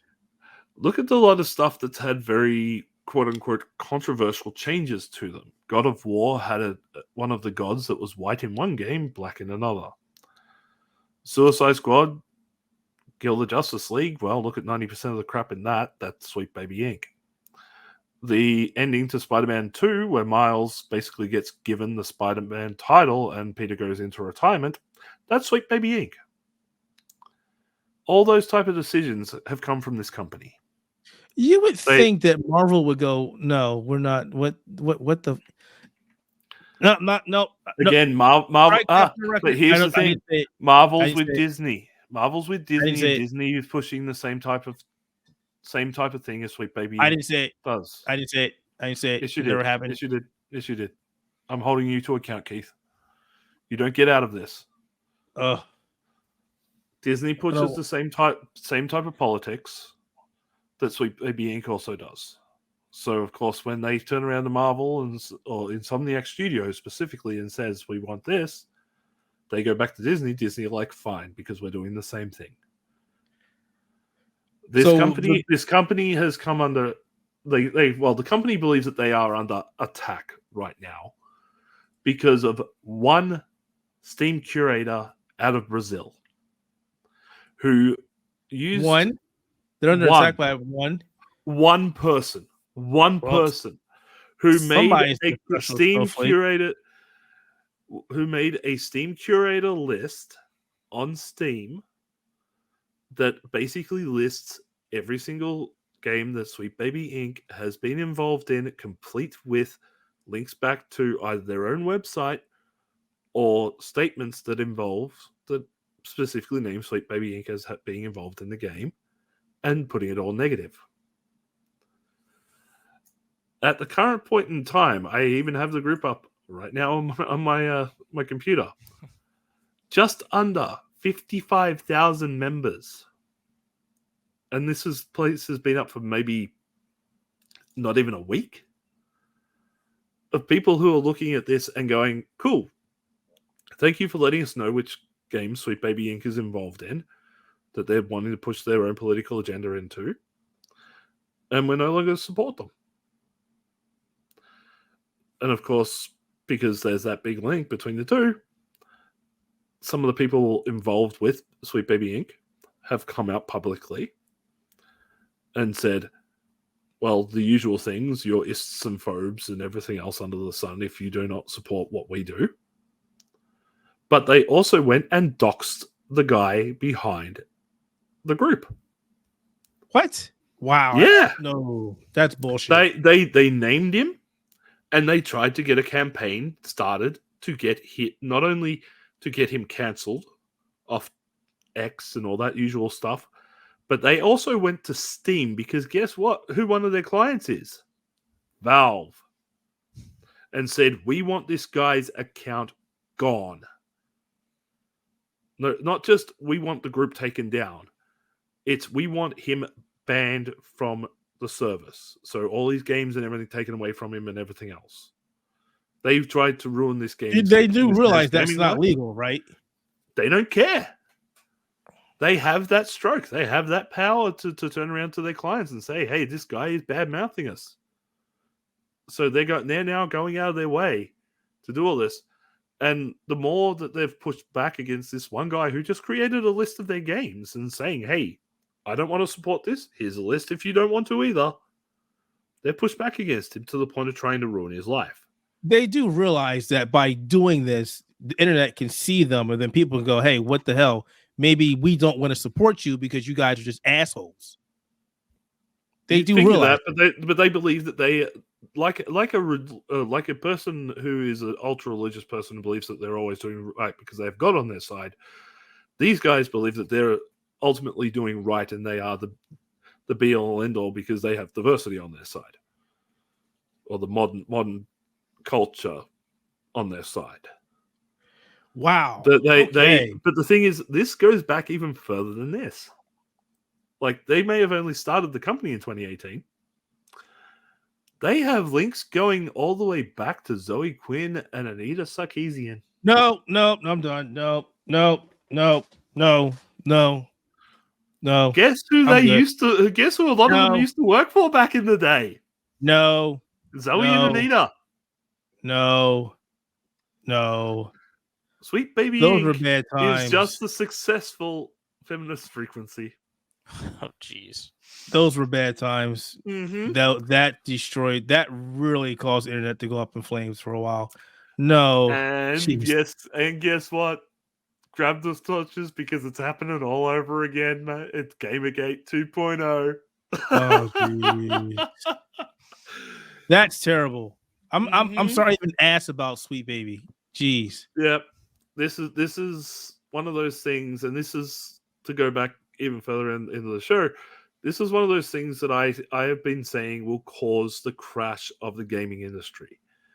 People who are pushing personal politics or political agendas or whatever, diversity checklists, whatever you want to call it, into video games. People are sick of seeing it. People are sick of having to have these messages pushed upon them. They just want a good game with good story, good gameplay, good characters. And the Sweet Baby Inc. is that pushback. This Steam list is that pushback. People are now starting to wake up. They are starting to realize that they're being fed a load of bullshit over what we should be using games for relaxation, for having fun. And companies like this are now trying to turn around and go, hey, well, we are more invested in checklists and whatnot. And guess what? They were winning for a while. Now customers are starting to push back and say, we're not going to buy them. Now that they're saying we're not going to buy them, all of a sudden the company's going out and trying to use their usual tactics, calling people ists, phobes, whatever else, to try and get them back on board. It's not working. I'm sorry if that makes me sound like an ist or a phobe or a racist or whatever. Call me whatever you like. I don't give a flying fuck. At the end of the day, I don't know you. You're a mindless set of fucking key clicks on a fucking keyboard to me. I wanted to talk. What only means the big thing to me is being able to sit here and enjoy a game without being lectured to, without being told that because my skin is white, I am the reason that everything is wrong in this world. Which is what companies like Sweet Baby Inc. want to tell you. I don't want to create a divide like between me and Keith because he's African American and I'm Caucasian Australian. I got plenty of other reasons. To butt heads with. You don't like Souls-like game. We got enough issues. Yeah, exactly. We got plenty of other things to have beef on, man. Our skin color ain't it. You know, I've got plenty of friends in the LGBTQI plus community. The stupid question is, I mean, I am for diversity in everything. I think we all need to have diversity in our life, but forced diversity is bullshit.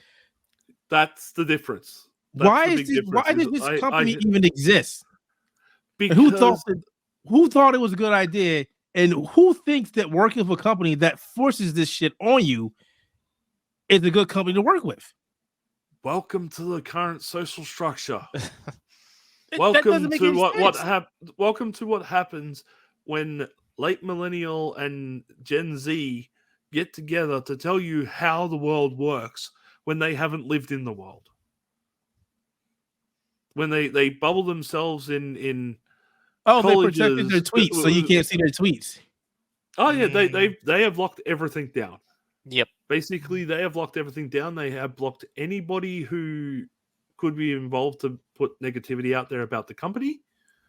They have gone into full protection mode. Wow. But the thing is, and I'll get this very clear, diversity is one thing, right?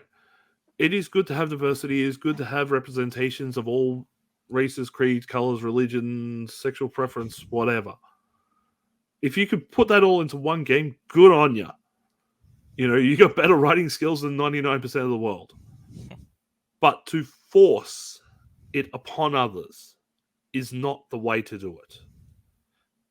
And that's what companies like Sweet Baby Inc. are about, is forcing diversity into something that should not have it there because of some reasons. Well, it sounds like a look shit at company. like God of War, based around mythologies of Greek and North persuasions, which are very white in skin color. And they want to say, hey, you have to have, darker skin tone gods in there because of diversity. Completely pushing the mythology of the religions of those people aside for a checklist that America has created and keeps pushing upon the world. Sounds like Carl's mad at my country even more. I mean, I can't. I mean, Keith, let me put it to you this way. If your country was to get hit from a bunch of nukes from China tomorrow, the only people's deaths I would mourn are my friends in that country. I don't want to be nuked. Which is 0.0000001 of the total percentage of your country. I believe your country is the biggest mistake to have happened in the last 400, 500 years. Hey, man, you're not the only one. Get in line. We have people that live here who think this country's a fucking mistake. Trust me. I mean, I don't want to throw politics in here, but we recently have a state that is actively racially profiling people. Yep. And made it legal.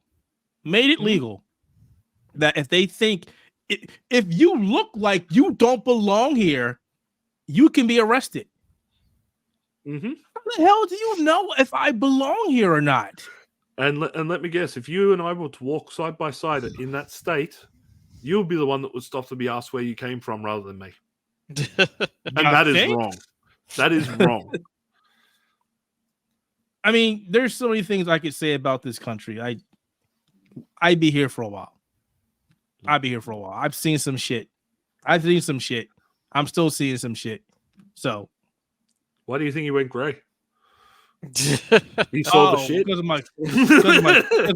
my daughter and my job. Yeah, don't have kids. It'll turn you gray. And my family.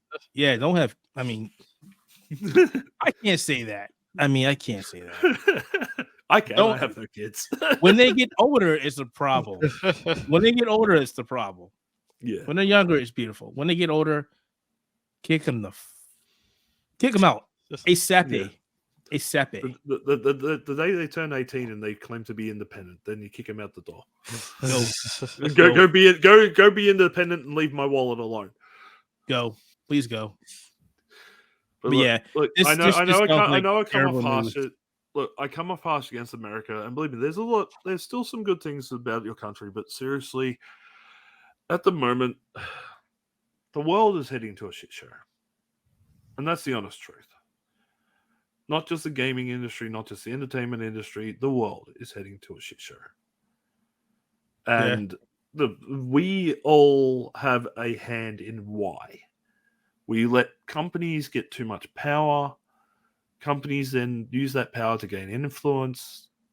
They use that influence to control everything. And there's no way that we're going to be able to fight back because we have no legal rights anymore. It doesn't make a difference. It doesn't make any difference. We have a country that doesn't even follow the laws. We don't follow the laws and the guidelines that we established to make sure that we don't do the wrong things. We don't follow our own laws in this country. Mm-hmm. We just don't. Yep. I'm sorry. The people in power don't follow the laws. How about that? But look, to try and end this on a good note, we still have video games. Yes, we do. We still have a chance. We still have a chance to be entertained. We still get the chance to have fun if we ignore the bullshit and embrace the good stuff. But look, find a way to end this thing on a good note. We're pushing 2 hours. We talked about gaming. We talked about layoffs. We talked about Toys for Bob going into being a great thing. Sweet Baby making everybody cry like damn babies, and Nintendo killed off emulation. So, thanks for checking out this episode of Spectator Mode Podcast. I'm Keith. That's Carl. That's Scott. As always, you can find us wherever you find podcasts on Google Podcasts, which is now YouTube Podcast, so that's gone. Apple Podcasts, Buzzsprout, Spotify, and wherever else podcasts are hosted. Also, check us out on YouTube.com at the Outerhaven. Also, check us out on Twitter or the Outerhaven.net, where there's a lot of great gaming and geek culture and toys and fantastic stuff there. All right. So, thanks for checking out the video. If you do enjoy the video, do us a big favor, like the video, leave a comment below, tell us how crazy we are, subscribe to the channel, and we will see you all next time. See you.